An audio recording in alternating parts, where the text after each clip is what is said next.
ದೈವಜನರೇ, ಪ್ರಕಟಣೆಯ ಗ್ರಂಥ 2ನೇ ಅಧ್ಯಾಯ 3ನೇ ಸಭೆಯನ್ನು ಕುರಿತು ನಾವು ಧ್ಯಾನಿಸಲಿದ್ದೇವೆ. ಮೊದಲನೇ ಸಭೆ ಎಫೆಸ ಸಭೆಯನ್ನು ಕುರಿತು ಅನೇಕ ಆತ್ಮೀಯ ಪಾಠಗಳನ್ನು ನಾವು ಕಲಿತುಕೊಂಡೆವು. ತದನಂತರ ಪೆರ್ಗಮ ಸಭೆಯನ್ನು ಕುರಿತು ನಾವು ಅನೇಕ ಆತ್ಮೀಯ ಪಾಠಗಳನ್ನು ಕಲಿತೆವು. ಈ ದಿನದ ಧ್ಯಾನದಲ್ಲಿ ತುವತೈರದ ಸಭೆಯನ್ನು ಕುರಿತು ನಾವು ಧ್ಯಾನಿಸೋಣ. ಈ ಒಂದು ಸಭೆ ಎಷ್ಟು ದೂರ ಪೆರ್ಗಮ ಸಭೆಯಿಂದ ಇತ್ತು ಎಂಬುದಾಗಿ ನೋಡುವಾಗ ಸುಮಾರು 35 ಮೈಲಿಗಳು ಅಥವಾ 56 ಕಿಲೋಮೀಟರ್ಗಳ ದೂರದಲ್ಲಿ ಈ ಒಂದು ಸಭೆ ಕಂಡು ಬಂದಿತು ಎಂಬುದಾಗಿ ನಾವುಗಳು ತಿಳಿದುಕೊಳ್ಳುತ್ತೇವೆ. ಮತ್ತು ಈ ಸಭೆ ಈಗ ಎಲ್ಲಿದೆ ಎಂಬುದಾಗಿ ಕೂಡ ಗಮನಿಸುವಾಗ ಈಗಿರ್ತಕ್ಕಂಥ ಮಾಡರ್ನ್ ಟರ್ಕಿ ದೇಶದಲ್ಲಿ ಈ ಸಭೆಯ ಸ್ಥಳ ಈಗಲೂ ಕೂಡ ಇರುವುದನ್ನ ನಾವುಗಳು ತಿಳಿದುಕೊಳ್ಳಬಹುದು. ಪ್ರಿಯ ದೈವಜನರೇ, ಈ ಒಂದು ತುವತೈರ ಎಂಬ ಸ್ಥಳವನ್ನ ಕುರಿತು ಕ್ಲುಪ್ತವಾಗಿ ನಾವು ನಮ್ಮ ಗಮನಕ್ಕೆ ತೆಗೆದುಕೊಳ್ಳೋಣ. ಆಗಿನ ಸಮಯದಲ್ಲಿ ಈ ತುವತೈರವನ್ನ ನಾವು ನೋಡುವಾಗ ಈ ತುವತೈರ ಎಂಬತಕ್ಕಂಥದ್ದು ಸೈನಿಕರು ತಂಗುವಂತ ಅಥವಾ ಸೈನಿಕರು ಕಾವಲುವನ್ನ ಕಾಯುವಂತ ಒಂದು ಪ್ರದೇಶ ಎಂಬುದಾಗಿ ನಾವು ಕರೆಯಬಹುದು.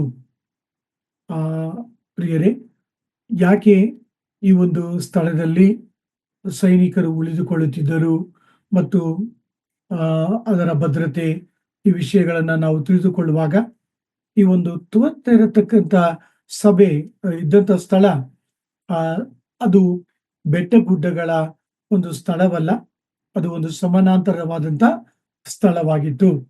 ಪೆರ್ಗಮ ಸಭೆಯನ್ನು ಕುರಿತು ನಾವು ಧ್ಯಾನಿಸುವಾಗ ಪೆರ್ಗಮ ಸಭೆಯಲ್ಲಿ ಅನೇಕ ಗ್ರೀಕರ ದೇವತೆಗಳು ದೇವಾಲಯಗಳಿದ್ದವು. ಚಕ್ರವರ್ತಿಯ ಆರಾಧನೆ ಇತ್ತು. ಮಾತ್ರವಲ್ಲ, 2000 ವಾಲ್ಯೂಮ್ ಒಳಗೊಂಡಂತ ಲೈಬ್ರರಿ ಕೂಡ ಅಲ್ಲಿ ಇತ್ತು. ಮತ್ತು ಸಂಸ್ಕೃತಿಯನ್ನ ಕುರಿತು ಅಲ್ಲಿದ್ದಂತ ದೇವಾಲಯ ಪ್ರಸಿದ್ಧವಾಗಿತ್ತು. ವ್ಯಾಪಾರ ಕೇಂದ್ರ ಪೆರ್ಗಮ ಸಭೆ ಆ ದಿನದಲ್ಲಿ ಬಹು ಪ್ರಖ್ಯಾತಿಯಾಗಿತ್ತೆಂಬುದಾಗಿ ಸತ್ಯವೇದದ ವಿದ್ವಾಂಸಕರು ತಿಳಿಸುವಂತವರಾಗಿದ್ದಾರೆ. ಈ ಪೆರ್ಗಮದಲ್ಲಿ ಇದ್ದಂತ ಐಶ್ವರ್ಯವಾಗಲಿ, ಈ ಪೆರ್ಗಮದಲ್ಲಿದ್ದಂತ ಒಂದು ಪ್ರಾಮುಖ್ಯವಾದಂತ ವಸ್ತುಗಳಾಗಲಿ ಸಂಗತಿಗಳಾಗಲಿ ಅದನ್ನ ಹೊಂದಿಕೊಳ್ಳಲು ಅದರಿಂದ ದೂರವಿದ್ದಂತ ಅನೇಕ ಉಳಿದ ರಾಜ್ಯದವರು ಬಹು ಪ್ರಯತ್ನ ನಡೆಸುತ್ತಿದ್ದರು.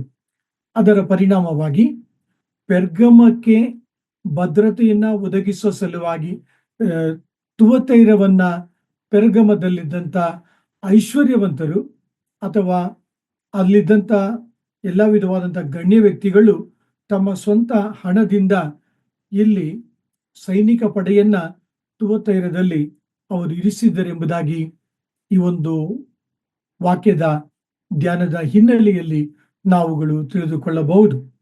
ಪ್ರಿಯರೇ, ಗಮನಿಸಿರಿ, ನೀವು ಎಷ್ಟು ಮಂದಿ ಇದು ಅಂಡಮಾನ್ ನಿಕೋಬಾರ್ ಅನ್ನ ಕುರಿತು ತಿಳಿದಿದ್ದೀರೋ ನನಗೆ ಗೊತ್ತಿಲ್ಲ. ಈ ಅಂಡಮಾನ್ ಮತ್ತು ನಿಕೋಬಾರ್ ಈ ಒಂದು ದ್ವೀಪದಲ್ಲಿ ಭಾರತ ಸರ್ಕಾರ ತನ್ನ ಸೈನಿಕ ದಳವನ್ನ ಅಲ್ಲಿ ಇಟ್ಟಿದ್ದಾರೆ. ಅದರ ಪರಿಣಾಮವಾಗಿ ಆ ಸೈನಿಕರಿಗೆ ಏನು ಬೇಕು? ಆಹಾರ ಬೇಕು. ಸೊ ಆಹಾರ ಒದಗಿಸುವಂತ ವ್ಯವಸ್ಥೆ ಆ ದ್ವೀಪದಲ್ಲಿ ಉಂಟು ಮಾಡಿದ್ದಾರೆ. ಎರಡನೇದಾಗಿ, ಆ ಒಂದು ಸೈನಿಕರಿಗೆ ಹಲವು ವಿಧವಾದಂಥ ಅಗತ್ಯತೆಗಳುಂಟು. ಸೊ ಆ ಎಲ್ಲ ಅಗತ್ಯತೆಗಳನ್ನ ಸಂಧಿಸುವಂತ ಎಲ್ಲ ವಿಧವಾದಂಥ ವ್ಯಕ್ತಿಗಳನ್ನ ಆ ದ್ವೀಪದಲ್ಲಿ ನಾವುಗಳು ಕಾಣಬಹುದು.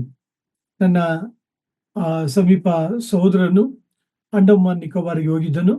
ಆತನು ಅಲ್ಲಿ ಕೆಲಸ ಮಾಡಿದನು ಮತ್ತು ಅಲ್ಲಿರ್ತಕ್ಕಂಥ ಪರಿಸ್ಥಿತಿಯನ್ನ ನನಗೆ ತಿಳಿಸಿದನು. ಹಲವಾರು ಸಭೆಗಳು ಅಂಡಮಾನ್ ನಿಕೋಬಾರಲ್ಲಿ ಆರಾಧನೆಯನ್ನ ನಡೆಸುತ್ತಿದ್ದಾರೆ.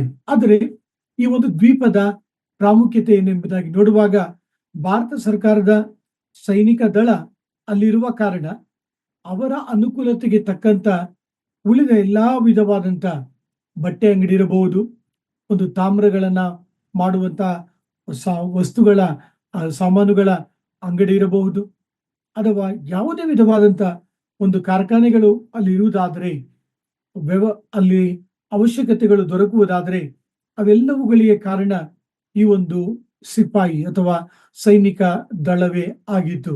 ಅದೇ ರೀತಿಯಾಗಿ ತುವತೈರದಲ್ಲೂ ಕೂಡ ಹಲವು ವಿಧವಾದಂತ ವ್ಯಕ್ತಿಗಳು, ಸಂಸ್ಥೆಗಳು ಅಲ್ಲಿ ಕಾರ್ಯವನ್ನ ನಿರ್ವಹಿಸುತ್ತಿತ್ತು ಎಂಬುದಾಗಿ ನಾವುಗಳು ಗಮನಕ್ಕೆ ತೆಗೆದುಕೊಳ್ಳುವುದು ಬಹಳ ಅವಶ್ಯಕ. ಯಾಕೆಂದರೆ ಈ ಒಂದು ಹಿನ್ನೆಲೆಯ ಮೇಲೆ ಈ ತುವತೈರದಲ್ಲಿರ್ತಕ್ಕಂಥ ಸಭೆಯ ವಿಶ್ವಾಸಿಗಳ ಸಮಸ್ಯೆಗಳು ಮತ್ತು ಅವರು ಎದುರಿಸಿದಂತ ಕಷ್ಟಗಳನ್ನು ಕುರಿತು, ಬಾಧೆಗಳನ್ನು ಕುರಿತು ನಾವುಗಳು ಸರಳವಾಗಿ ತಿಳಿದುಕೊಳ್ಳಲು ಸಾಧ್ಯ.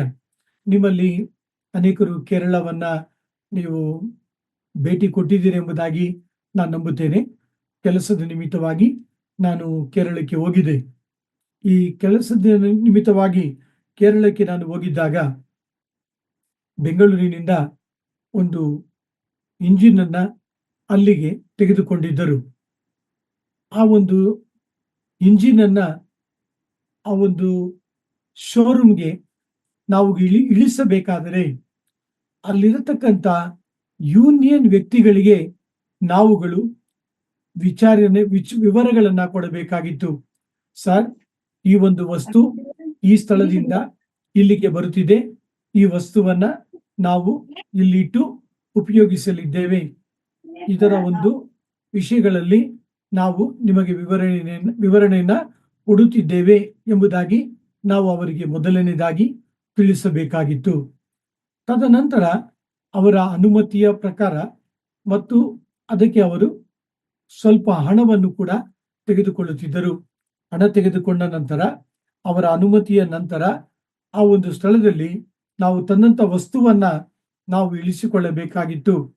ಸೊ ಇದನ್ನ ಕುರಿತು ಯೂನಿಯನ್ ಎಂಬುದಾಗಿ ಅವರು ಕರೆಯುತ್ತಾರೆ. ಸೊ ಪ್ರಿಯ ದೈವ ಜನರೇ, ಆ ಯೂನಿಯನ್ ಅನುಮತಿ ಇಲ್ಲದೆ ನೀವು ನಡೆದುಕೊಳ್ಳುವುದಾದರೆ ನಿಮ್ಮ ಮೇಲೆ ಕಾನೂನುಬದ್ಧವಾದಂತ ಕ್ರಮಗಳನ್ನ ಅವರು ದಾಖಲಿಸುತ್ತಾರೆ ಮತ್ತು ಅದಕ್ಕೆ ದಂಡವನ್ನು ಕೂಡ ನಿಮ್ಮಿಂದ ಕಟ್ಟಿಸಿಕೊಳ್ಳುವಂತವರಾಗಿದ್ದಾರೆ. ಸೊ ನಿಮ್ಮ ಗಮನಕ್ಕೆ ತರುವಂತಹ ಸಂಗತಿ ಏನೆಂದರೆ, ಈ ಯೂನಿಯನ್ ಎಂಬತಕ್ಕಂಥದ್ದು ಬಹು ಪ್ರಮುಖವಾದ ಕಾರ್ಯಗಳನ್ನ ಕೇರಳ ರಾಜ್ಯದಲ್ಲಿ ಅದು ನಿರ್ವಹಿಸುವಂತದ್ದಾಗಿದೆ. ಪ್ರಿಯರೇ, ಈ ಒಂದು ಸಂಗತಿಯನ್ನ ಅಲ್ಲಿ ನಡೆಯುವಂತ ಪದ್ಧತಿಯನ್ನ ನಾನು ಈ ಒಂದು ತುವತೈರ ಪಟ್ಟಣದ ವಿಷಯದಲ್ಲಿ ನಾನು ತಿಳಿಸಲು ಬಯಸುತ್ತೇನೆ. ನಾನು ಆಗಲೇ ನಿಮಗೆ ತಿಳಿಸಿದ್ದೇನೆ, ಅಲ್ಲಿ ಸೈನಿಕರ ಅವಶ್ಯಕತೆಗಳಿಗಾಗಿ ಮನೆ ಕಟ್ಟಬೇಕಾದರೆ ಮನೆ ಕಟ್ಟುವಂತ ಕೆಲಸಗಾರರ ಯೂನಿಯನ್ ಇರುತ್ತಿತ್ತು. ಒಂದು ವಸ್ತುವನ್ನ ಈ ಸ್ಥಳದಿಂದ ಮತ್ತೊಂದು ಸ್ಥಳಕ್ಕೆ ಒಯ್ಯಬೇಕಾದರೆ ಅದಕ್ಕೊಂದು ಯೂನಿಯನ್, ಅದಕ್ಕೊಂದು ಕೆಲಸಗಾರರ ಸಂಸ್ಥೆಯನ್ನ ಅವರು ಮಾಡಿಕೊಂಡಿದ್ದರು. ಈ ರೀತಿಯಾಗಿ ಯಾವುದೇ ಒಂದು ಅಲ್ಲಿ ಕಾರ್ಖಾನೆಗಳಿರಬಹುದು, ಕೆಲಸಗಾರರಿರಬಹುದು, ಅವರೆಲ್ಲರೂ ಕೂಡ ತಮ್ಮದೇ ಆದಂತ ಸಂಸ್ಥೆಗಳನ್ನ ಅಲ್ಲಿ ಮಾಡಿಕೊಂಡು ಕಾರ್ಯವನ್ನ ನಿರ್ವಹಿಸುತ್ತಿದ್ದರು. ಪ್ರಿಯರೇ, ಗಮನಿಸಿರಿ, ನೀವು ತುವತೈರದಲ್ಲಿ ಕೆಲಸ ಮಾಡಬೇಕಾದರೆ ನೀವು ಈ ಒಂದು ಸಂಸ್ಥೆಯಲ್ಲಿ ದಾಖಲಾಗಬೇಕು. ಈ ಸಂಸ್ಥೆಯಲ್ಲಿ ನೀವು ಸೇರಿಕೊಂಡು ನಿಮ್ಮ ಹೆಸರನ್ನ ನೀವು ನೋಂದಾಯಿಸಬೇಕು ಮತ್ತು ಈ ಒಂದು ಸಂಸ್ಥೆಯ ಅಪ್ಪಣೆ ಇಲ್ಲದೆ ಹೋದರೆ, ಅದರ ಸದಸ್ಯರು ನೀವು ಇಲ್ಲದೆ ಹೋದರೆ ನೀವು ಆ ಸ್ಥಳದಲ್ಲಿ ಯಾವ ಕೆಲಸವನ್ನು ಕೂಡ ನಿರ್ವಹಿಸಲು ಸಾಧ್ಯವಿಲ್ಲ. ಗಮನಕ್ಕೆ ತೆಗೆದುಕೊಳ್ಳ್ರಿ, ಅಲ್ಲಿ ಒಂದು 10 ಸಂಸ್ಥೆಗಳು ಇರುವುದಾದರೆ 10 ಸಂಸ್ಥೆಗಳಲ್ಲೂ ಕೂಡ 10 ದೇವತೆಗಳು, 10 ದೇವರುಗಳನ್ನ ವಿಧವಾಗಿ ಅವರು ಇಟ್ಟುಕೊಂಡು ಪೂಜಿಸುತ್ತಿದ್ದರು. ಪ್ರಿಯರೇ, ಈ ಸಂಸ್ಥೆ ಮತ್ತೊಂದು ಸಂಸ್ಥೆಗಿಂತ ಭಿನ್ನವಾದಂತ ಗ್ರೀಕರುಗಳ ದೇವತೆಗಳನ್ನ ಅವರು ಆರಾಧಿಸುತ್ತಿದ್ದರು.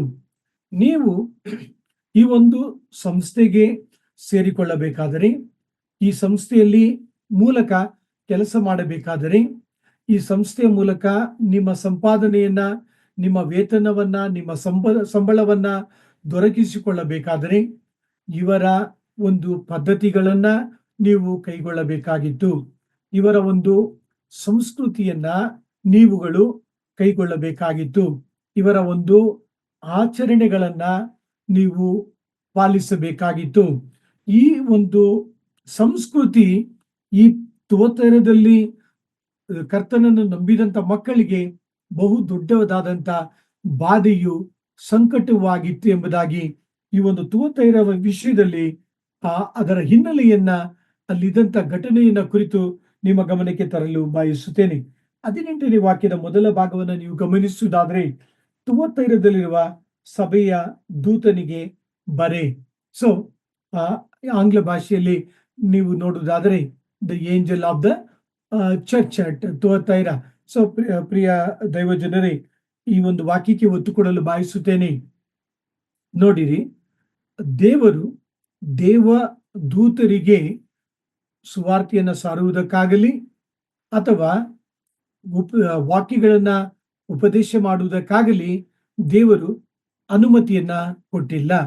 ಹಾಗಾದರೆ ಯೇಸುಸ್ವಾಮಿ ಹೇಳುವಂತ ಈ ದೂತನಿಗೆ ಬರೆ ಎಂಬುದಾಗಿ ಹೇಳುವಾಗ ಈ ದೂತ ಯಾರು ಎಂಬುದಾಗಿ ನೋಡುವಾಗ, ಪ್ರತಿ ಸಭೆಗಳಲ್ಲಿ ದೇವರು ಇಟ್ಟಿರ್ತಕ್ಕಂಥ ಬೋಧಕರನ್ನ ಅಥವಾ ಕುರುಬರನ್ನ ಅಥವಾ ಸಭಾಪಾಲಕರನ್ನ ಅಥವಾ ಹಿರಿಯರನ್ನ ನೀವುಗಳು ದೂತರು ಎಂಬುದಾಗಿ ಕರೆಯಬಹುದು, ಅರ್ಥೈಸಿಕೊಳ್ಳಬಹುದು. ಅಥವಾ ದೇವರ ವಾಕ್ಯವನ್ನ ನಿಮಗೆ ಹಂಚುವಂತ ದೇವ ಮಕ್ಕಳನ್ನ ದೂತರು ಎಂಬುದಾಗಿ ನೀವುಗಳು ಅರ್ಥೈಸಿಕೊಳ್ಳಬಹುದು. ಪ್ರಿಯ ದೈವ ಜನರೇ, ಗಮನಿಸಿರಿ, ನೀವು ಹೋಗುವಂತಹ ಸಭೆಗಳಲ್ಲಿ ಇರುವಂತಹ ಸಭಾಪಾಲಕರನ್ನ ನೋಡಿ, ಇವರು ನನ್ನ ದೂತನು ಎಂಬುದಾಗಿ ನೀವು ಎಂದಾದರೂ ಪರಿಗಣಿಸಿದ್ದೀರಾ? ಹೌದು ಪ್ರಿಯ ದೈವ ಜನರೇ, ಈ ಒಂದು ದೂತರಿಗೆ ಕರ್ತನಾದ ಯೇಸು ಕ್ರಿಸ್ತನು ತನ್ನನ್ನು ಕುರಿತು ಪ್ರಕಟಣೆಯನ್ನ ಆತನು ಕೊಡುತ್ತಾನೆ. ತನ್ನ ಸಭೆಗೆ ಬೇಕಾದಂತ ಸಂದೇಶವನ್ನ ಈ ಒಂದು ಸಭಾಪಾಲಕರ ಮೂಲಕವಾಗಿ ದೇವರು ಕೊಡುವಾತನಾಗಿದ್ದಾನೆ. ಈ ಸಭಾಪಾಲಕರು ದೇವರ ಸಮಕ್ಷಮದಲ್ಲಿ ಅವರು ಕಾದಿರುತ್ತಾರೆ. ದೇವರ ಸನ್ನಿಧಿಯಲ್ಲಿ, ದೇವರ ವಾಕ್ಯದಲ್ಲಿ ಅವರು ಧ್ಯಾನಿಸುತ್ತಾ, ದೇವರಿಂದ ವಾಕ್ಯಗಳನ್ನ ಹೊಂದಿಕೊಳ್ಳುತ್ತಾ, ಆತ್ಮೀಯ ಸಂದೇಶಗಳನ್ನ ಅವರು ಹೊಂದಿಕೊಳ್ಳುತ್ತಾ, ಕರ್ತನ ಕೃಪೆಯಿಂದ ಅವರುಗಳು ದೇವರ ವಾಕ್ಯವನ್ನ ತನ್ನ ಮಕ್ಕಳಿಗೆ ತಿಳಿಸುವಂತವರಾಗಿದ್ದಾರೆ. ಸೊ ಆದ ಕಾರಣ ಪ್ರಿಯ ದೈವ ಜನರೇ, ನೀವು ನಾನು ನಮ್ಮ ಆತ್ಮೀಯ ಜೀವಿತದಲ್ಲಿ ಈ ಒಂದು ದೂತ, ಸಭೆಯ ದೂತನಿಗೆ ಬರೆ ಎಂಬ ವಾಕ್ಯವನ್ನ, ಅದರ ಒಂದು ಅರ್ಥವನ್ನ ಬಹಳ ಸ್ಪಷ್ಟವಾಗಿ ಗ್ರಹಿಸಿಕೊಳ್ಳುವುದಾದರೆ ಅದು ಬಹಳವಾಗಿ ನಮ್ಮ ಆತ್ಮೀಯ ಜೀವಿತಕ್ಕೆ ಪ್ರಯೋಜನಕರವಾಗಿರುತ್ತದೆ. ಯಾವ ರೀತಿಯಲ್ಲಿ? ನಿಮ್ಮ ಸಭಾಪಾಲಕರಿಗೆ ಅಥವಾ ನಿಮ್ಮ ಸಭೆಯಲ್ಲಿ ವಾಕ್ಯಗಳನ್ನ ಹಂಚುವಂತ ದೇವರ ಮಕ್ಕಳಿಗೋಸ್ಕರವಾಗಿ ನೀವು ಹೆಚ್ಚು ಆಸಕ್ತಿಯಿಂದ ಅವರಿಗೋಸ್ಕರವಾಗಿ ಪ್ರಾರ್ಥಿಸಲು, ಅವರಿಗೋಸ್ಕರವಾಗಿ ವಿಜ್ಞಾಪಿಸಲು ಇದು ಬಹಳ ಸಹಾಯಕವಾಗಿರುವಂತದ್ದಾಗಿದೆ. ಈ ವಾಕ್ಯದ ಮೂಲಕ ದೇವರು ನನ್ನೊಂದಿಗೆ ಮಾತನಾಡಿದ, ದೇವರು ನನಗೆ ತಿಳುವಳಿಕೆಯನ್ನ ಹೆಚ್ಚು ಮಾಡಿದ, ಮತ್ತು ಈ ಒಂದು ವಾಕ್ಯಕ್ಕೆ ದೇವರು ನನಗೆ ಒತ್ತು ಕೊಡಲು ಕಲಿಸಿದ. ನಾನು ದೇವರಿಂದ ಏನನ್ನ ಕಲಿತಿದ್ದೇನೋ ಅದನ್ನು ನಿಮ್ಮೊಂದಿಗೆ ಕಲಿಸಲು ಬಯಸುತ್ತೇನೆ. ಸೊ ಪ್ರಿಯ ದೈವಜನರೇ, ನೀವು ಹೋಗುವಂತ ಸಭೆಗಳಲ್ಲಿರ್ತಕ್ಕಂಥ ಸಭಾಪಾಲಕರನ್ನ ದೂತರೆಂಬುದಾಗಿ ಪರಿಗಣಿಸಿ ಅವರಿಗೋಸ್ಕರವಾಗಿ ಹೆಚ್ಚು ಆಸಕ್ತಿಯಿಂದ ಪ್ರಾರ್ಥಿಸಿರಿ. ಅವರು ಕರ್ತನ ಬಳಿ ಕಾದಿದ್ದು ವಾಕ್ಯಗಳನ್ನ ಹೊಂದಿಕೊಂಡು ನಿಮ್ಮೊಂದಿಗೆ ಹಂಚುವಂತೆ ಕರ್ತನು ತಾನೇ ಸಹಾಯ ಮಾಡಲಿ. ಕರ್ತನು ನಿಮ್ಮ ಪ್ರಾರ್ಥನೆಯನ್ನ ಆಶೀರ್ವದಿಸುವಾತನಾಗಿದ್ದಾನೆ.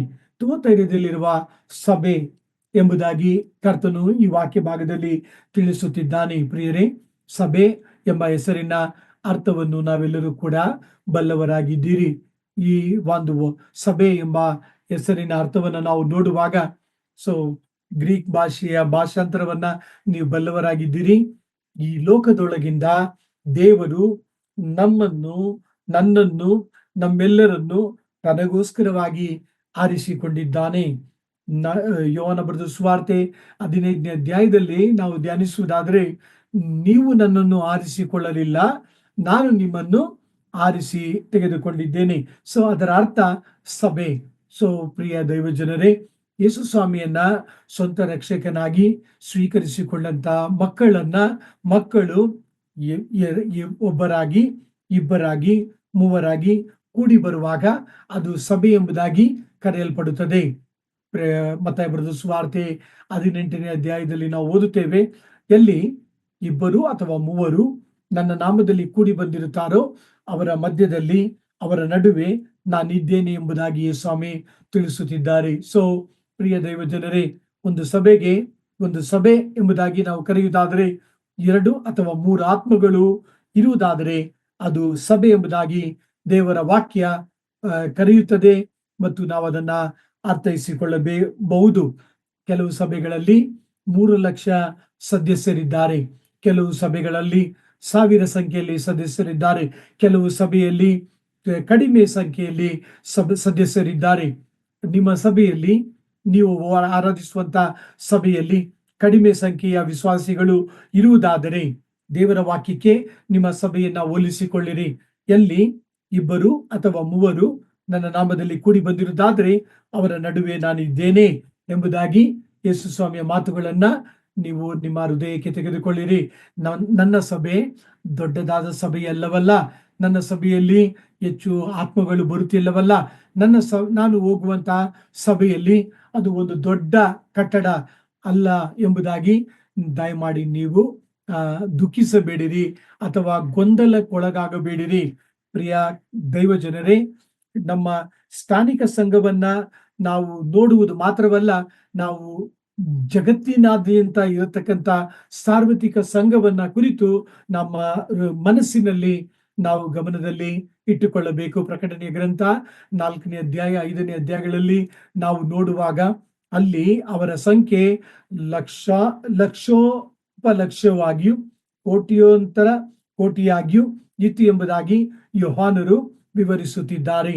ಸೊ ಪ್ರಿಯ ದೈವ ಜನರೇ, ನೀವು ನಾನು ಅಲ್ಪಸಂಖ್ಯಾತರ ಸಭೆಗೆ ಸೇರಿದವರಲ್ಲ, ನಾವೆಲ್ಲರೂ ಕೂಡ ಬಹುಸಂಖ್ಯಾತ ಸಭೆಯುಳ್ಳಂತ ನಾವು ಸಭೆಗೆ ಸೇರಿಸಲ್ಪಟ್ಟಂತ ಜೀವವುಳ್ಳ ಕಲ್ಲುಗಳೆಂಬುದಾಗಿ ಇದನ್ನ ನಾವು ಅರ್ಥೈಸಿಕೊಳ್ಳೋಣ. ನನ್ನ ಧ್ಯಾನವನ್ನ ಮುಂದಕ್ಕೆ ತೆಗೆದುಕೊಂಡು ಹೋಗುವುದಕ್ಕೆ ಮುಂಚಿತವಾಗಿ ಪ್ರಿಯ ದೈವ ಜನರೇ, ನಿಮ್ಮನ್ನ ಪ್ರೋತ್ಸಾಹಪಡಿಸುತ್ತೇನೆ. ಮತ್ತಾಯ ಬರೆದ ಸುವಾರ್ತೆ 16ನೇ ಅಧ್ಯಾಯ, ನಾನು ಸಭೆಯನ್ನ ಕಟ್ಟುತ್ತೇನೆ. ಎಫೆಸ ಪತ್ರಿಕೆಯಲ್ಲಿ ನಾವು ನೋಡುವಾಗ ಕರ್ತನಾದ ಯೇಸು ಕ್ರಿಸ್ತನು ಆತನು ಸಭೆಯ ಶಿರಸ್ಸಾಗಿದ್ದಾನೆ. ಕರ್ತನಾದ ಯೇಸು ಕ್ರಿಸ್ತನು 1 ಪೇತ್ರನಲ್ಲಿ ಆತನು ಸಭೆಗೆ ಮೂಲೆಗಲ್ಲಾಗಿದ್ದಾನೆ. ಎಫೆಸ ಪತ್ರಿಕೆಯಲ್ಲೂ ನಾವು ನೋಡುತ್ತೇವೆ, ಕರ್ತನಾದ ಯೇಸು ಕ್ರಿಸ್ತನು ಈ ಸಭೆಗೆ ಮೂಲೆಗಲ್ಲು, ನೀವು ನಾನು ಈ ಸಭೆಯಲ್ಲಿ ಜೀವವುಳ್ಳ ಕಲ್ಲಾಗಿ ಕಟ್ಟಲ್ಪಡುತ್ತಿದ್ದೇವೆ. ದೇವರು ನನ್ನೊಂದಿಗೆ ಮಾತನಾಡಿರಲಾಗಿ ಈ ವಾಕ್ಯಗಳು ನಿಮಗೂ ಕೂಡ ಪ್ರೋತ್ಸಾಹವನ್ನ, ಆದರಣೆಯನ್ನ, ಸಂತೈಸುವಿಕೆಯನ್ನ ಉಂಟು ಮಾಡುತ್ತದೆ ಎಂಬುದಾಗಿ ನಾನು ನಂಬುತ್ತೇನೆ. ಪ್ರಿಯ ದೈವ ಜನರೇ, ಈ ಒಂದು ತುವತೈರ ಎಂಬ ಪದವನ್ನು ನಾವು ನೋಡುವಾಗ ಅಪೊಸ್ತಲರ ಕೃತ್ಯಗಳು 16ನೇ ಅಧ್ಯಾಯ ನಮ್ಮ ನೆನಪಿಗೆ ಬರುವಂತದ್ದಾಗಿದೆ. ನಮ್ಮ ಸತ್ಯವೇದವನ್ನ ಅಪೊಸ್ತಲರ ಕೃತ್ಯಗಳು 16ನೇ ಅಧ್ಯಾಯ 13ರಿಂದ 15ನೇ ವಾಕ್ಯಗಳ ಕಡೆಗೆ ತಿರುಗಿಸಿಕೊಳ್ಳೋಣ. ಈ ವಾಕ್ಯವನ್ನ ಓದುವಂತೆ ನಾನು ಅಪೇಕ್ಷೆಯನ್ನ ಕೇಳಿಕೊಳ್ಳುತ್ತೇನೆ. ನದಿ ತೀರದಲ್ಲಿ ದೇವರ ಪ್ರಾರ್ಥನೆ ನಡೆಯುವ ಸ್ಥಳ ಇರುವುದೆಂದು ನೆನೆಸಿ ಸಬ್ಬತ್ ದಿನದಲ್ಲಿ ಊರ ಬಾಗಿಲಿನ ಹೊರಗೆ ಹೋಗಿ ಅಲ್ಲಿ ಕೂಡಿ ಬಂದಿದ್ದ ಸ್ತ್ರೀಯರ ಸಂಗಡ ಕೂತುಕೊಂಡು ಮಾತಾಡಿದೆವು. ನಮ್ಮ ಮಾತುಗಳನ್ನು ಕೇಳಿದವರಲ್ಲಿ ಲೂದ್ಯಳೆಂಬ ಒಬ್ಬ ಸ್ತ್ರೀಯು ಇದ್ದಳು. ಆಕೆ ಧೂಮ್ರವರ್ಣದ ವಸ್ತುಗಳನ್ನು ಮಾರುವವಳು, ತುವತೈರ ಎಂಬ ಊರಿನವಳು, ದೇವ ಭಕ್ತಳೂ ಆಗಿದ್ದಳು. ಪೌಲನು ಹೇಳಿದ ಮಾತುಗಳಿಗೆ ಲಕ್ಷ್ಯ ಕೊಡುವುದಕ್ಕೆ ಕರ್ತನು ಆಕೆಯ ಹೃದಯವನ್ನು ತೆರೆದನು. ಆಕೆಯು ಆಕೆಯ ಮನೆಯವರು ದೀಕ್ಷಾಸ್ನಾನ ಮಾಡಿಸಿಕೊಂಡ ಮೇಲೆ ಆಕೆ, ನಾನು ಕರ್ತನನ್ನು ನಂಬಿದವಳೆಂದು ನಿಶ್ಚಯಿಸಿಕೊಂಡಿದ್ದರೆ ನನ್ನ ಮನೆಯಲ್ಲಿ ಬಂದು ಇರ್ರಿ ಎಂದು ಬೇಡಿಕೊಂಡು ನಮ್ಮನ್ನು ಬಲವಂತ ಮಾಡಿದಳು ಎಂಬುದೇ. ಪ್ರಿಯರೇ, ಗಮನಿಸಿರಿ, ಪೌಲನು ಫಿಲಿಪಿ ಪಟ್ಟಣದಲ್ಲಿ ಲೂದ್ಯಳನ್ನ ಸಂಧಿಸಿದನು. ಆದರೆ ಈ ವಾಕ್ಯ ಬಹು ಸ್ಪಷ್ಟವಾಗಿ ತಿಳಿಸುವಂತ ಸಂಗತಿ ಏನೆಂದರೆ ಆಕೆ ತುವತೈರದವಳು ಎಂಬುದಾಗಿ. ಮತ್ತು ನಾನು ಆಗಲೇ ನಿಮ್ಮ ಗಮನಕ್ಕೆ ತಂದಿದ್ದೇನೆ, ಇಲ್ಲಿ ಹೆಚ್ಚಾದಂತ ಕಾರ್ಖಾನೆಗಳು, ಕಾರ್ಮಿಕರು, ನಾನಾ ವಿಧವಾದಂತ ಕುಶಲಕರ್ಮಿಗಳು ಅಲ್ಲಿ ಕೆಲಸವನ್ನ ಮಾಡುತ್ತಿದ್ದರು. ಈ ತುವತೈರದಲ್ಲಿ ಮತ್ತೊಂದು ಪ್ರಖ್ಯಾತಿಯಾದಂತ ಒಂದು ನಿಮ್ಮ ನಾವೆಲ್ಲರೂ ತಿಳಿದುಕೊಳ್ಳುವಂತ ಭಾಷೆಯಲ್ಲಿ ಹೇಳ್ತೇನೆ, ಗಾರ್ಮೆಂಟ್ಸ್ ಫ್ಯಾಕ್ಟರಿ ಏನೆಂಬುದಾಗಿ ನೋಡುವಾಗ ಅವರು ಉಣ್ಣೆಯ ಬಟ್ಟೆಗಳನ್ನ ಮಾಡುತ್ತಿದ್ದರು. ಮೊದಲನೇದಾಗಿ. ಎರಡನೇದಾಗಿ ಅದಕ್ಕೆ ಅವರು ಬಣ್ಣವನ್ನ ಹಚ್ಚುವಂತವರಾಗಿದ್ದರು. So this was one of the famous the job work it has been we observed in this city. So ಪ್ರಿಯ ದೈವಜನರೇ, ನೀವು ನಿಮ್ಮ ಬೆಡ್ರೂಮ್ಗಳಲ್ಲಿ ಈ ದಿನಗಳಲ್ಲಿ ಉಪಯೋಗಿಸುವಂತ ಎಲ್ಲಾ ವಿಧವಾದಂತ ಪ್ರಿಂಟೆಡ್ ಬೆಡ್ಶೀಟ್ ಅನ್ನ, ಬೆಡ್ ಸ್ಪ್ರೆಡ್ ಆಗಲಿ, ಇಂಟೀರಿಯರ್ಸ್ ಎಲ್ಲವನ್ನ ನೀವುಗಳು ಗಮನಿಸುವಾಗ ತುವತೈರವನ್ನ ನೆನಪು ಮಾಡಿಕೊಡ್ರಿ. ಆ ದಿನಗಳಲ್ಲಿ ಈ ಒಂದು ಪಟ್ಟಣದಲ್ಲಿ ಈ ಒಂದು ಆ ವ್ಯಾಪಾರ ಅಧಿಕವಾಗಿ ಕಂಡು ಬಂದಿತು ಮತ್ತು ಇವರ ಒಂದು ವ್ಯಾಪಾರ ಸುತ್ತಮುತ್ತಲ ಪಟ್ಟಣಗಳಲ್ಲೂ ಕೂಡ ಅದು ಹಬ್ಬಿತೆಂಬುದಾಗಿ ನಾವು ನೋಡುತ್ತೇವೆ. ಈ ದಿನ ಈ ಒಂದು ಟರ್ಕಿ ದೇಶದಲ್ಲಿ ಈ ಒಂದು ವ್ಯಾಪಾರ ನಡೆಯುತ್ತಿದೆಯಾ? ಹೌದು. ಆದರೆ ನಾವು ಅಂದುಕೊಳ್ಳುವ ಹಾಗೆ ಈ ಒಂದು ಪರ್ಪಲ್ ಎಂಬತಕ್ಕಂತ ಪದ ಅವರು ಬಳಸುವುದಿಲ್ಲ. ಟರ್ಕಿ ರೆಡ್ ಎಂಬ ಪದವನ್ನ ಈ ದಿನಗಳಲ್ಲಿ ಅವರು ಬಳಸುವಂತವರಾಗಿದ್ದಾರೆ. ಸೊ ನನ್ನ ಧ್ಯಾನವನ್ನ ಮುಂದಕ್ಕೆ ತೆಗೆದುಕೊಂಡು ಹೋಗುತ್ತಾ ಪ್ರಿಯರೇ, ಗಮನಿಸಿರಿ, ಈ ತುವತೈರದ ಈ ಒಂದು ಪಟ್ಟಣದಲ್ಲಿ ಈ ರೀತಿಯಾದಂತ ವ್ಯಾಪಾರ, ಈ ರೀತಿಯಾದಂತ ವ್ಯವಹಾರಗಳ ಮಧ್ಯದಲ್ಲಿ ಕ್ರೈಸ್ತರು ಬಹಳ ಕಠಿಣವಾದಂತ ವಿರೋಧತ್ವವನ್ನ ಅವರು ಎದುರಿಸುವಂತವರಾಗಿದ್ದರು. ಆದ ಕಾರಣ 18ನೇ ವಾಕ್ಯದ 2ನೇ ಭಾಗದಲ್ಲಿ ಯೇಸುಸ್ವಾಮಿ ತಿಳಿಸುತ್ತಿದ್ದಾರೆ, ಬೆಂಕಿಯ ಉರಿಯಂತಿರುವ ಕಣ್ಣುಗಳು, ತಾಮ್ರದಂತಿರುವ ಪಾದಗಳು ಉಳ್ಳ ದೇವಕುಮಾರನು ಹೇಳುವುದೇನೆಂದರೆ, ಈ ವಾಕ್ಯಕ್ಕೆ ಒತ್ತು ಕೊಡಲು ಬಯಸುತ್ತೇನೆ. ಕರ್ತನು ಈ ವಾಕ್ಯದ ಮೂಲಕ ನನ್ನ ಮತ್ತು ನಮ್ಮ ಗಮನಕ್ಕೆ ತರುವಂತ ಒಂದು ಆತ್ಮೀಯ ಸಂಗತಿ ಏನು? ಇದು ಕರ್ತನ ಗುಣಲಕ್ಷಣವನ್ನ ಕುರಿತು ಮಾತನಾಡುತ್ತದೆ. ಮಾತ್ರವಲ್ಲ, ಆತನ ಪರಿಶುದ್ಧತೆಯನ್ನು ಕುರಿತು ಈ ವಾಕ್ಯ ಭಾಗ ಮಾತನಾಡುತ್ತದೆ. ಪ್ರಕಟಣೆಯ ಗ್ರಂಥ 1ನೇ ಅಧ್ಯಾಯ 15ನೇ ವಾಕ್ಯದಲ್ಲೂ ಕೂಡ ಈ ವಾಕ್ಯ ಉಲ್ಲೇಖಿಸಲ್ಪಟ್ಟಿರುವುದನ್ನ ಕುರಿತು ನಾವು ಓದುವುದನ್ನ ಕೇಳಿಸಿಕೊಳ್ಳೋಣ. ಆತನ ಕಣ್ಣುಗಳು ಬೆಂಕಿಯ ಉರಿಯಂತೆಯೂ, ಆತನ ಪಾದಗಳು ಕುಲುಮೆಯಲ್ಲಿ ಕಾಯಿಸಿದ ತಾಮ್ರದಂತೆಯೂ, ಆತನ ಧ್ವನಿಯು ಜಲಪ್ರವಾಹದ ಘೋಷದಂತೆಯೂ ಇದ್ದವು. ಆತನ ಪಾದಗಳು ಹೇಗಿತ್ತು ಎಂಬುದಾಗಿ ಪ್ರಕಟಣೆಯ ಗ್ರಂಥ ತಿಳಿಸುತ್ತದೆ. ಅದು ಹೇಗಿತ್ತು? ತಾಮ್ರದ ಕಾಯಿಸಿದ, ಕುಲುಮೆಯಲ್ಲಿ ಕಾಯಿಸಿದ ತಾಮ್ರ ಎಂಬುದಾಗಿ ದೇವರ ವಾಕ್ಯ ತಿಳಿಸುವಂತದ್ದಾಗಿದೆ.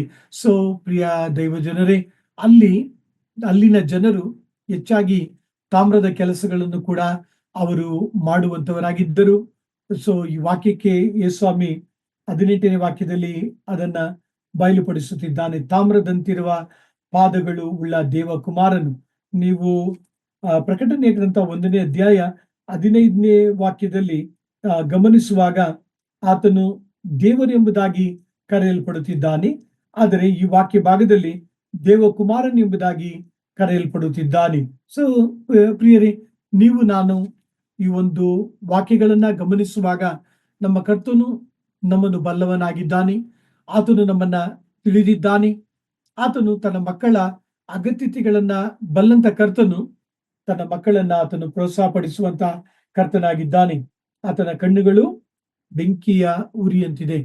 ಅದರ ಅರ್ಥ ಆತನ ಕಣ್ಣುಗಳಿಗೆ ಮರೆಯಾದದ್ದು ಒಂದು ಇಲ್ಲ. ಆತನು ಪರಿಶುದ್ಧನಾದ ದೇವರಾಗಿದ್ದಾನೆ. ಆತನ ಕಣ್ಣುಗಳು ನಮ್ಮನ್ನ ಶುದ್ಧೀಕರಿಸುವಂತ ಕಣ್ಣುಗಳಾಗಿವೆ. ಸೊ ಈ ವಾಕ್ಯ ಭಾಗದಲ್ಲಿ ಇದರ ಗ್ರಂಥಕರ್ತನು ಏನನ್ನು ಬೋಧಿಸುತ್ತಿದ್ದಾನೆ? ದೇವರ ವಾಕ್ಯ ತಿಳಿಸುತ್ತದೆ, ಆತನು ನಮ್ಮನ್ನ ಶುದ್ಧೀಕರಿಸುತ್ತಾನೆ.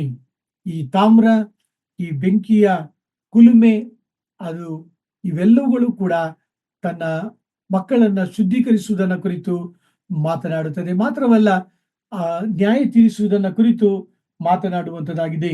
ಸೊ ಪ್ರಿಯ ದೈವ ಜನರೇ, ನನ್ನ ಧ್ಯಾನವನ್ನ ಮುಂದಕ್ಕೆ ತೆಗೆದುಕೊಂಡು ಹೋಗುತ್ತಾ ಈ ವಾಕ್ಯಗಳನ್ನ ನಾವು ಅರ್ಥ ಮಾಡಿಕೊಳ್ಳೋಣ. ಪ್ರತಿ ಸಭೆಗೆ ಕರ್ತನು ತನ್ನನ್ನು ಯಾವ ರೀತಿಯಾಗಿ ತೋರ್ಪಡಿಸಿಕೊಳ್ಳುತ್ತಿದ್ದಾನೆ, ಪ್ರತಿ ಸಭೆಯಲ್ಲಿ ಆತನು ತಾನು ಯಾರೆಂಬುದಾಗಿ ಆ ಸಭೆಗೆ ಬಯಲುಪಡಿಸುತ್ತಿದ್ದಾನೆ. ಈ ತುವತೈರ ಸಭೆಯನ್ನು ಕೂಡ ಕರ್ತನು ಅದಕ್ಕೆ ಪತ್ರಿಕೆಯನ್ನು ಬರೆಯುವಾಗ, ಸಂದೇಶವನ್ನ ಕೊಡುವಾಗ ತನ್ನನ್ನು ಕುರಿತು ಆತನು ಬಯಲುಪಡಿಸುತ್ತಿದ್ದಾನೆ. 19ನೇ ವಾಕ್ಯದಲ್ಲಿ ಈ ಒಂದು ಸಭೆಗೆ ಆತನು ತಿಳಿಸುವಂತ ಪ್ರೋತ್ಸಾಹದ ಮಾತುಗಳು ಏನು? ಓದುವುದನ್ನು ಕೇಳಿಸಿಕೊಳ್ಳೋಣ.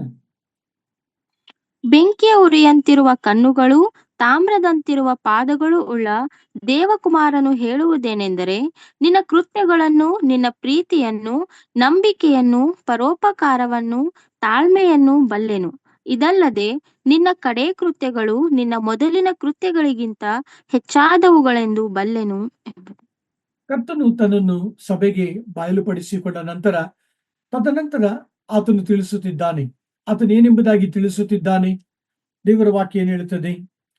ನಿನ್ನ ಪ್ರೀತಿಯನ್ನು ನಾನು ಬಲ್ಲೆನು, ನಿನ್ನ ನಂಬಿಕೆಯನ್ನು ನಾನು ಬಲ್ಲೆನು, ನಿನ್ನ ಸೇವೆಯನ್ನು ನಾನು ಬಲ್ಲೆನು, ನಿನ್ನ ತಾಳ್ಮೆಯನ್ನು ನಾನು ಬಲ್ಲೆನೆಂಬುದಾಗಿ ಆತನು ತಿಳಿಸ್ತಾ ಇದ್ದಾನೆ. ನೀವು ಪ್ರಕಟಣೆ ಗ್ರಂಥ 2ನೇ ಅಧ್ಯಾಯ ಎಫೆಸ ಸಭೆಯನ್ನು ಕುರಿತು ನಾವು ನೋಡುವಾಗ ಅಲ್ಲಿ ಯೇಸು ತಿಳಿಸ್ತಾ ಇದ್ದಾರೆ, ನಿನ್ನ ಮೇಲೆ ನಾನು ಒಂದು ತಪ್ಪನ್ನ ಹೊರಿಸಬೇಕಾಗಿದೆ. ಆ ತಪ್ಪು ಏನೆಂಬುದಾಗಿ ನೋಡುವಾಗ ನೀನು ಮೊದಲ ಪ್ರೀತಿಯನ್ನ ಬಿಟ್ಟು ಬಿಟ್ಟಿದೆ ಎಂಬುದಾಗಿ ಅಲ್ಲಿ ಯೇಸ್ವಾಮಿಯ ಸಭೆಯನ್ನು ಕುರಿತು ಮಾತನಾಡುತ್ತಾನೆ, ಎಫೆಸ ಸಭೆಯನ್ನು ಕುರಿತು. ಆದರೆ ತುವತ್ತೈರದಲ್ಲಿರ್ತಕ್ಕಂಥ ಸಭೆಯನ್ನು ಕುರಿತು ಯೇಸ್ವಾಮಿ ಮಾತನಾಡುವಾಗ ಆತನು ತಿಳಿಸ್ತಾ ಇದ್ದಾನೆ, ನಿನ್ನ ಪ್ರೀತಿಯನ್ನ ನಾನು ಬಲ್ಲವನಾಗಿದ್ದೇನೆ. ಅದರ ಅರ್ಥ ಈ ಒಂದು ತುವತ್ತೈರ ಸಭೆ ದೇವರ ಮೇಲಿನ, ಯೇಸ್ವಾಮಿ ಮೇಲಿನ ತನ್ನ ಪ್ರೀತಿಯನ್ನ ಪ್ರೀತಿಯಿಂದ ಅದು ಹಿಂದಕ್ಕೆ ಹೋಗಲಿಲ್ಲ. ಅದು ಯೇಸ್ವಾಮಿ ಪ್ರೀತಿಯನ್ನ ಕಾಯ್ದುಕೊಂಡಿದೆ ಎಂಬುದಾಗಿ ಅದನ್ನು ನಾವು ಅರ್ಥ ಮಾಡಿಕೊಳ್ಳಬಹುದು. ಸೊ ಪ್ರಿಯ ದೈವಜನರೇ, ನೀವು ನಾನು ಕರೆಯಲ್ಪಟ್ಟಿದ್ದೇವೆ. ಯಾವುದಕ್ಕೋಸ್ಕರವಾಗಿ ಕರೆಯಲ್ಪಟ್ಟಿದ್ದೇವೆ? ಯೇಸು ಸ್ವಾಮಿಯ ಸ್ವಾರ್ಥವಿಲ್ಲದ ಪ್ರೀತಿಯನ್ನ ಇತರರಿಗೆ ತೋರಿಸಲು ಕರೆಯಲ್ಪಟ್ಟಿದ್ದೇವೆ. ಯೋಹನ ಬರೆದ ಸುವಾರ್ತೆ 13ನೇ ಅಧ್ಯಾಯ 34-35 ವಾಕ್ಯಗಳು ಓದುವುದನ್ನು ಕೇಳಿಸಿಕೊಳ್ಳೋಣ. John's gospel chapter 13 verse 34 and 35. ನಾನು ನಿಮಗೆ ಒಂದು ಹೊಸ ಆಜ್ಞೆಯನ್ನು ಕೊಡುತ್ತೇನೆ, ಏನೆಂದರೆ ನೀವು ಒಬ್ಬರನ್ನೊಬ್ಬರು ಪ್ರೀತಿಸಬೇಕು. ನಾನು ನಿಮ್ಮನ್ನು ಪ್ರೀತಿಸಿದ ಮೇರೆಗೆ ನೀವು ಸಹ ಒಬ್ಬರನ್ನೊಬ್ಬರು ಪ್ರೀತಿಸಬೇಕು ಎಂಬುದೇ. ನಿಮ್ಮೊಳಗೆ ಒಬ್ಬರ ಮೇಲೊಬ್ಬರಿಗೆ ಪ್ರೀತಿ ಇದ್ದರೆ ಎಲ್ಲರೂ ನಿಮ್ಮನ್ನು ನನ್ನ ಶಿಷ್ಯರೆಂದು ತಿಳ್ಕೊಳ್ಳುವರು ಅಂದನು. ಪ್ರಿಯ ದೈವಜನರೇ, ನೀವು ನಾನು ಈ ಆತ್ಮೀಯ ಪಾಠವನ್ನ ಕಲಿತುಕೊಳ್ಳೋಣವೇ? ಕರ್ತನು ಬೆಂಕಿಯ ಉರಿಯಂತಿರುವ ಕಣ್ಣುಗಳುಳ್ಳವನು, ತಾಮ್ರದಂತಿರುವಂತ ಪಾದಗಳುಳ್ಳವನು. ನನ್ನ ಹೃದಯವನ್ನ ನೋಡುವಾಗ, ನಿಮ್ಮ ಹೃದಯವನ್ನ ನೋಡುವಾಗ ಆತನು ಈ ರೀತಿಯಾಗಿ ಹೇಳಲು ಸಾಧ್ಯವೇ? ತುವತೈರ ಸಭೆಯೇ, ನೀನು ನನ್ನ ಪ್ರೀತಿಯನ್ನ ಕಾಯ್ದುಕೊಂಡಿದ್ದೀ ಎಂಬುದಾಗಿ ಹೇಳಿದ ಹಾಗೆ ನಮ್ಮ ಪ್ರತಿಯೊಬ್ಬರನ್ನು ನೋಡಿ ಕರ್ತನು ಆ ರೀತಿಯಾಗಿ ಸಾಕ್ಷಿಯನ್ನು ಕೊಡಲು ಸಾಧ್ಯವೇ? ದೇವರಾತ್ಮನು ನಮ್ಮೊಂದಿಗೆ ಮಾತನಾಡುತ್ತಿದ್ದಾನೆ. ಪ್ರಿಯ ದೈವಜನರೇ, ಈ ಲೋಕದಲ್ಲಿ ರಕ್ಷಣೆ ಹೊಂದದಿರತಕ್ಕಂಥ ಒಬ್ಬ ವ್ಯಕ್ತಿ ನನ್ನಲ್ಲಿ, ನಮ್ಮೆಲ್ಲರಲ್ಲಿ ಅವರು ಗುರುತಿಸಬೇಕಾದ ಒಂದು ಸಂಗತಿ ಏನೆಂದರೆ ಯೇಸುವಿನ ಪ್ರೀತಿ. ಹೌದು ಪ್ರಿಯರೇ, ಹಾಡು ಕೂಡ ನಾವು ಕೇಳುತ್ತೇವಲ್ಲ, ದೇವರ ಪ್ರೀತಿ ಅದು ಎಷ್ಟು ಅಮೂಲ್ಯವಾದದ್ದು. ದೇವರ ಪ್ರೀತಿ ತಂದೆ ತಾಯಿ ಪ್ರೀತಿಗಿಂತ ಶ್ರೇಷ್ಠವಾದದ್ದು. ದೇವರ ಪ್ರೀತಿ ಸ್ನೇಹಿತರ ಪ್ರೀತಿಗಿಂತ ಶ್ರೇಷ್ಠವಾದದ್ದು. ದೇವರು ನಮ್ಮನ್ನು ಅಗಾಪೆ ಪ್ರೀತಿಯಿಂದ ಪ್ರೀತಿಸಿದ್ದಾನೆ. ಅಂದರೆ 1 ಯೋಹಾನ 4:19 9 ವಾಕ್ಯಗಳಲ್ಲಿ ನಾವು ಓದುತ್ತೇವೆ, ಮೊದಲು ನಾವು ದೇವರನ್ನ ಪ್ರೀತಿಸಲಿಲ್ಲ, ಆತನು ನಮ್ಮನ್ನ ಪ್ರೀತಿಸಿದ್ದನು ಎಂಬುದಾಗಿ ದೇವರ ವಾಕ್ಯ ತಿಳಿಸ್ತದೆ. ಅಗಾಪೆ ಪ್ರೀತಿಯ ಅರ್ಥ ಏನೆಂಬುದಾಗಿ ನಾವು ನೋಡುವಾಗ, ನಾನು ನಿಮ್ಮನ್ನ ಪ್ರೀತಿಸುವುದಾದರೆ ನಾನು ನಿಮಗೆ ಒಂದು ಉಡುಗೊರೆಯನ್ನು ಕೊಡುವುದಾದರೆ ನೀವು ನನಗೊಂದು ಉಡುಗೊರೆ ಕೊಟ್ಟು ನನ್ನನ್ನು ಪ್ರೀತಿಸುತ್ತೀರಿ ಎಂಬುದಾಗಿ ವ್ಯಕ್ತಪಡಿಸುತ್ತೀರಿ. ಆದರೆ ಅಗಾಪೆ ಪ್ರೀತಿ ಆ ರೀತಿಯಾಗಲ್ಲ.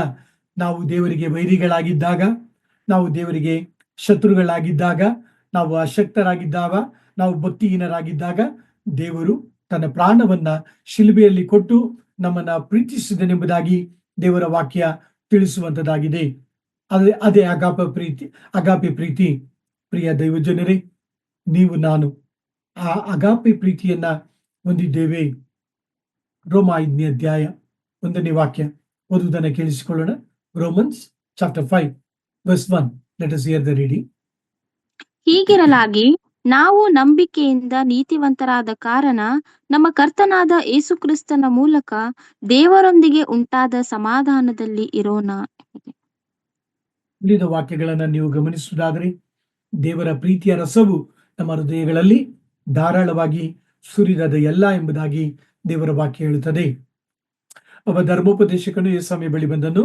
ಆತನು ಬೋಧಕನಿಗೆ ಹೇಳಿದನು. ಆತನು ಯೇಸುಸ್ವಾಮಿಗೆ ಪ್ರಶ್ನೆ ಕೇಳಿದಾಗ ಯೇಸುಸ್ವಾಮಿ ಆತನಿಗೆ ಉತ್ತರವನ್ನು ಕೊಟ್ಟನು. ತದನಂತರ ಯೇಸುಸ್ವಾಮಿ ಅವನಿಗೆ ಪ್ರಶ್ನೆಯನ್ನ ಕೇಳುವಾಗ ಯಾವುದು ಬಹು ಮುಖ್ಯವಾದ ಆಜ್ಞೆ ಎಂಬುದಾಗಿ ಕೇಳುವಾಗ ಯೇಸುಸ್ವಾಮಿ ಹೇಳಿದರು, ನಿನ್ನ ದೇವರನ್ನ ನೀನು ಪೂರ್ಣ ಹೃದಯದಿಂದಲೂ, ಪೂರ್ಣ ಪ್ರಾಣದಿಂದಲೂ, ಪೂರ್ಣ ಭಕ್ತಿಯಿಂದಲೂ, ಪೂರ್ಣ ಶಕ್ತಿಯಿಂದಲೂ, ಪೂರ್ಣ ಮನಸ್ಸಿನಿಂದಲೂ ಪ್ರೀತಿಸಬೇಕು. ಎರಡನೇ ಆಜ್ಞೆ, ನಿನ್ನಂತೆಯೇ ನಿನ್ನ ನೆರೆಯವನನ್ನು ಪ್ರೀತಿಸಬೇಕೆಂಬುದಾಗಿ ಯೇಸುಸ್ವಾಮಿ 2 ಶ್ರೇಷ್ಠ ಆಜ್ಞೆಗಳನ್ನ ತಂದರು. ಆದ ಕಾರಣ ಪ್ರಿಯ ದೈವಜನರೇ, ನೀವು ನಾನು ಎಲ್ಲರಿಗೆ ಪ್ರೀತಿ ತೋರಿಸೋಣ, ಎಲ್ಲರನ್ನು ಯೇಸು ಬಳಿಗೆ ನಡೆಸೋಣ. ಯೇಸುಸ್ವಾಮಿಯ ಮಾತುಗಳು ಎಷ್ಟು ಇಂಪಾದ ಮಾತುಗಳಲ್ಲವಾ? ಯೇಸುಸ್ವಾಮಿಯ ನುಡಿಗಳು ಎಷ್ಟು ರುಚಿಯಾದಂತ ನುಡಿಗಳಲ್ಲವಾ? ನೀವು ಒಬ್ಬರು ಇನ್ನೊಬ್ಬರನ್ನ ಪ್ರೀತಿಸುವುದಾದರೆ ಇತರರು ನಿಮ್ಮಲ್ಲಿ ಯೇಸುವಿನ ಪ್ರೀತಿ ಇದೆ ಎಂಬುದಾಗಿ ತಿಳಿದುಕೊಳ್ಳುತ್ತಾರೆ ಎಂಬುದಾಗಿ ಆತನು ತಿಳಿಸುವಾಗ, ಈ ಲೋಕದಲ್ಲಿ ಎಷ್ಟೋ ವಿರೋಧತ್ವಗಳ ಮಧ್ಯದಲ್ಲಿ ದೇವರ ಮಕ್ಕಳಾದಂತ ನಾವು ದೇವರ ಪ್ರೀತಿಯನ್ನ ತೋರಿಸಲು ಕರೆಯಲ್ಪಟ್ಟಿದ್ದೇವೆ. ನೀವು ನಿಜವಾಗಿಯೂ ಯೇಸುವಿನ ಪ್ರೀತಿಯನ್ನ ರುಚಿ ನೋಡಿರುವುದಾದರೆ ನೀವು ಇತರರನ್ನು ಪ್ರೀತಿಸುವಂತೆ ದೇವರ ವಾಕ್ಯ ದೇವರು ಪ್ರೋತ್ಸಾಹಪಡಿಸುತ್ತಾನೆ.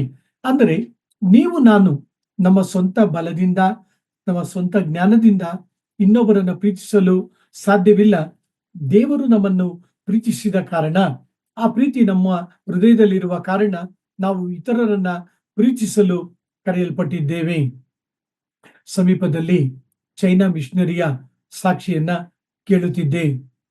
ಆ ಸಾಕ್ಷಿಯನ್ನ ಅವರು ಹೇಳುತ್ತಿರುವಾಗ ಒಂದು ಸಂಗತಿಯನ್ನ ಅವರು ನನಗೆ ತಿಳಿಸಿದರು. ಅವರು ಚೈನೀಸ್ ಭಾಷೆಯಲ್ಲೇ ಮಾತನಾಡಿದರು. ಅದನ್ನ ಆಂಗ್ಲ ಭಾಷೆಗೆ ಮತ್ತೊಬ್ಬ ಸೋದರ ಭಾಷಾಂತರ ಮಾಡಿದನು. ಆ ರೀತಿಯಾಗಿ ವಾಕ್ಯವನ್ನ, ಸಾಕ್ಷಿಯನ್ನ ಹೇಳುತ್ತಾ ಅವರು ಸಾಗುವಾಗ ಅವರು ತಿಳಿಸಿದರು, ಆತನನ್ನ ಹಿಂಸೆ ಪಡಿಸುವಂತ ಸೈನಿಕರು, ಆತನನ್ನ ಸೆರೆಮನೆಯಲ್ಲಿ ಇಟ್ಟಂತ ಸೈನಿಕರು ಒಮ್ಮೆ 4 ದಿನಗಳ ಕಾಲ ಆತನ ಹಸ್ತವನ್ನ ಬಂಧಿಸಿದ್ದರು. ಹೇಗೆ ಬಂಧಿಸಿದರು? ಅದನ್ನ ಹಿಂದಕ್ಕೆ ಕಟ್ಟಿ ಆತನನ್ನು ತೂಗಾಕಿ ಅದನ್ನ ಬಂಧಿಸಿದರು. ಆತನ ಹಸ್ತ ಉಬ್ಬಿಕೊಂಡಿತು ಮತ್ತು ಅದರ ಬಣ್ಣ ಬದಲಾಗುತ್ತಿತ್ತು. ರಕ್ತದ ಚಲನೆ ಹೆಚ್ಚಾಗಿ ಕಂಡು ಬರುತ್ತಾ ಇರಲಿಲ್ಲ. ಆ ಒಂದು ಘಟನೆಯನ್ನ ನೋಡಿದಂತ ಆ ಒಂದು ಹಿಂಸಕರು ಆತನನ್ನು ನೋಡಿ ಹೇಳಿದರು, ಅವರೊಳಗೆ ಮಾತನಾಡುತ್ತಿದ್ದರು, ಈತನು ನಿಜವಾದ ಕ್ರಿಸ್ತನೆಂಬುದಾಗಿ. Is a true Christian. ಆ ವ್ಯಕ್ತಿ ತನ್ನನ್ನು ಹಿಂಸೆ ಪಡಿಸುವವರಿಗೋಸ್ಕರವಾಗಿ ನಿಂದಿಸಲಿಲ್ಲ, ಅಪಮಾನ ಮಾಡಲಿಲ್ಲ ಮತ್ತು ತಪ್ಪಾಗಿ ನಡೆದುಕೊಳ್ಳಲಿಲ್ಲ.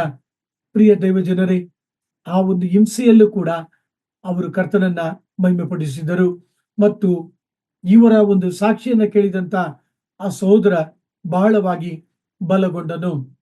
ಪ್ರಿಯರೇ, ಈ ಲೋಕದಲ್ಲಿ ದೇವರ ಮಕ್ಕಳಾಗಿ ಜೀವಿಸುವಂತ ನಾವುಗಳು ಕ್ರೈಸ್ತರೆಂಬುದಾಗಿ ನಾವು ಕರೆಯಲ್ಪಡುವಾಗ ನಮ್ಮ ಜೀವಿತ ಹೇಗಿದೆ? ಯೇಸುವಿನ ಪ್ರೀತಿ ನಮ್ಮಲ್ಲಿದೆಯಾ? ಯೇಸುವಿನ ಪ್ರೀತಿಯನ್ನ ನಾವು ಪ್ರಚುರಪಡಿಸುತ್ತಿದ್ದೇವಾ? ಯೇಸು ನಮ್ಮ ಸಾಕ್ಷಿಯನ್ನ ನೋಡಿ, ನಮ್ಮ ಜೀವಿತವನ್ನು ನೋಡಿ ನಮ್ಮನ್ನ ಮೆಚ್ಚಿಕೊಳ್ಳುತ್ತಿದ್ದಾರಾ ಎಂಬುದಾಗಿ ವಾಕ್ಯದ ಬೆಳಕಿನಲ್ಲಿ ನಮ್ಮನ್ನ ಪರೀಕ್ಷಿಸಿಕೊಂಡವರಾಗಿ ನಾವು ಕರ್ತನಿಗೆ ಪ್ರಾರ್ಥನೆ ಮಾಡೋಣ. ಕರ್ತನೇ, ನಿನ್ನ ಕಲ್ವಾರಿ ಪ್ರೀತಿ ನನ್ನಲ್ಲಿ ಕಡಿಮೆಯಾಗಿದೆ.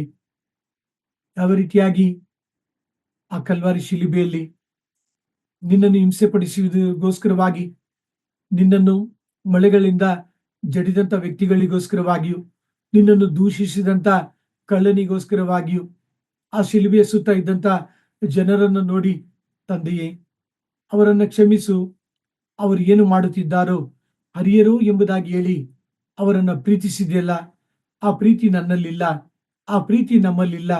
ಪ್ರಿಯ ಯೇಸುವೆ, ನಿನ್ನ ಕಲ್ವಾರಿ ಪ್ರೀತಿಯಿಂದ ನನ್ನ ಹೃದಯವನ್ನ ತುಂಬು.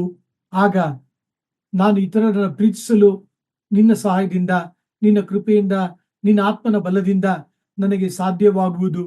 ಅವರೂ ಕೂಡ ನನ್ನ ಆತ್ಮೀಯ ಜೀವಿತದ ಮೂಲಕ, ನನ್ನ ಕ್ರೈಸ್ತ ಜೀವಿತದ ಮೂಲಕ ನಿನ್ನನ್ನು ತಿಳಿದುಕೊಳ್ಳುವರು ಎಂಬುದಾಗಿ ಪ್ರಾರ್ಥಿಸುತ್ತಾ ನಮ್ಮನ್ನ ಕರ್ತನಿಗೆ ಸಮರ್ಪಿಸಿಕೊಳ್ಳುವುದಾದರೆ ಕರ್ತನು ಖಂಡಿತವಾಗಿಯೂ ನಮ್ಮನ್ನ ಆಶೀರ್ವದಿಸುತ್ತಾನೆ.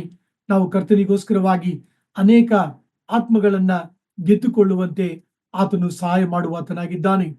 ನಾನು ಆಗಲೇ ನಿಮಗೆ ತಿಳಿಸಿದ್ದೇನೆ, ಈ ತುವತೈರ ಸಭೆಯನ್ನು ನಾವು ನೋಡುವಾಗ, ಈ ತುವತೈರ ಸಭೆಯ ಆ ಒಂದು ಪಟ್ಟಣದಲ್ಲಿ, ಆ ಒಂದು ಸ್ಥಳದಲ್ಲಿ ಹೆಚ್ಚಾದಂತ ವಿರೋಧತ್ವವಿತ್ತು, ವಿಗ್ರಹಾರಾಧನೆ ಇತ್ತು, ಬಹಳ ಒತ್ತಡವಿತ್ತು. ಅವರು ಕ್ರೈಸ್ತರಾಗಿ ಜೀವಿಸದೆ ಇರುವುದಕ್ಕೆ ಎಲ್ಲಾ ವಿಧವಾದಂತ ಅನುಕೂಲತೆಗಳು ಅಲ್ಲಿತ್ತು. ಪ್ರಿಯ ದೈವಜನರೇ, ಅಂತ ಒಂದು ಸ್ಥಳದಲ್ಲಿ ಅವರು ದೇವರಿಗೋಸ್ಕರವಾಗಿ, ಯೇಸು ಕ್ರಿಸ್ತನಿಗೋಸ್ಕರವಾಗಿ ನಂಬಿಕೆಯ ಜೀವಿತವನ್ನ ಜೀವಿಸುತ್ತಿದ್ದರು. ನಂಬಿಕೆಯನ್ನ ಅವರು ಕಾಪಾಡಿಕೊಂಡರು ಎಂಬುದಾಗಿ ಈ ಒಂದು ಯೇಸು ಸ್ವಾಮಿಯ 19ನೇ ವಾಕ್ಯದ ಪ್ರಶಂಸೆಯ ಮಾತುಗಳನ್ನ ನಾವು ಕೇಳಿಸಿಕೊಳ್ಳಬಹುದು.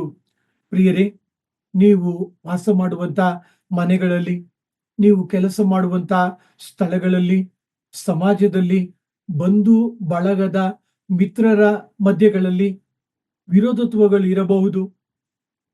ಪ್ರಿಯರೇ, ನಿಮ್ಮ ನಂಬಿಕೆಯನ್ನ ಉಳಿಸಿಕೊಳ್ಳಬೇಕೆಂಬುದಾಗಿ ಈ ತುವತೈರದ ಸಭೆಯ ಸಂದೇಶದ ಮೂಲಕ ದೇವರು ಮಾತನಾಡುತ್ತಿದ್ದಾನೆ. ಪ್ರಿಯರೇ, ನನ್ನ ಧ್ಯಾನವನ್ನ ನಾನು ಈ ದಿನದ ಧ್ಯಾನವನ್ನ ಮುಕ್ತಾಯ ಮಾಡುವುದಕ್ಕೆ ಮುಂಚಿತವಾಗಿ ನಿಮ್ಮ ಗಮನಕ್ಕೆ ತರುವಂತ ಸಂಗತಿ ಏನೆಂದರೆ, ರಾಜಸ್ಥಾನ್ ರಾಜ್ಯದಲ್ಲಿ ಸರ್ಕಾರ ಆಂಟಿ ಕನ್ವರ್ಷನ್ ಬಿಲ್ ಅನ್ನ ಪಾಸ್ ಮಾಡಿದೆ.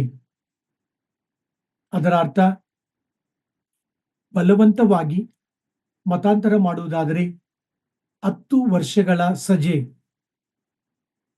ಕಡಿಮೆ ಸಜೆ ಅಂದರೆ 3 ವರ್ಷ, 10,000 ರೂಪಾಯಿ ದಂಡ. ಪ್ರಿಯ ದೈವಜನರೇ, ರಾಜಸ್ಥಾನ್ ರಾಜ್ಯದಲ್ಲಿ ಅನೇಕ ದೇವರ ಮಕ್ಕಳು ಕರ್ತನನ್ನು ಆರಾಧಿಸುತ್ತಿದ್ದಾರೆ. ಅನೇಕ ಸಭೆಗಳು ರಾಜಸ್ಥಾನದಲ್ಲಿ ಕರ್ತನನ್ನ ಸೇವಿಸುತ್ತಿದ್ದಾರೆ. ಒಂದು ಸಾಕ್ಷಿಯನ್ನು ನಾನು ಸಮೀಪದಲ್ಲಿ ಕೇಳಿದ್ದೆ ಮತ್ತು ಅದನ್ನು ನಾನು ಆ ಒಂದು ಸಭೆಯ ಬೋಧಕನಿಂದ ನಾನು ಕೇಳಿದ್ದೆ. ಒಂದು ಸ್ಥಳಕ್ಕೆ, ಹಳ್ಳಿಗೆ ಆ ಸಹೋದರನು ಸುವಾರ್ತೆಯನ್ನು ಸಾರಲು ಹೋಗುತ್ತಿದ್ದನು. ಆ ರೀತಿಯಾಗಿ ಹೋಗುವಾಗ ಹಳ್ಳಿಯಲ್ಲಿ ಅನೇಕರು ರಕ್ಷಣೆ ಹೊಂದುತ್ತಿದ್ದರು. ಆ ರೀತಿಯಾಗಿ ರಕ್ಷಣೆ ಹೊಂದುತ್ತಿರುವಂತ ಸಂಗತಿಯನ್ನ ಕಂಡಂತ ಒಬ್ಬ ವ್ಯಕ್ತಿ ಆ ಬೋಧಕನನ್ನ ಹಿಡಿದು ಬಹಳವಾಗಿ ಹೊಡೆದು ಅವರ ಊರಲ್ಲಿದ್ದಂತ ಬಾವಿಯಲ್ಲಿ ಹಾಕಿಬಿಟ್ಟನು. ಹಾಕಿಬಿಟ್ಟು ಆತನು ಮನೆಗೆ ಮಲಗಲು ಹೋದನು, ಊಟ ಮಾಡಲು ಹೋದನು. ಹೆಂಡತಿ ಅವನಿಗೆ ಊಟವನ್ನ ಕೊಟ್ಟಳು. ಆದರೆ ಆ ಸಹೋದರನು ಊಟ ಮಾಡಲು ಮನಸ್ಸಾಗಲಿಲ್ಲ. ಹೆಂಡತಿ ಕಾರಣ ಕೇಳಿದಳು, ಯಾಕೆ ಊಟ ಮಾಡುತ್ತಿಲ್ಲ?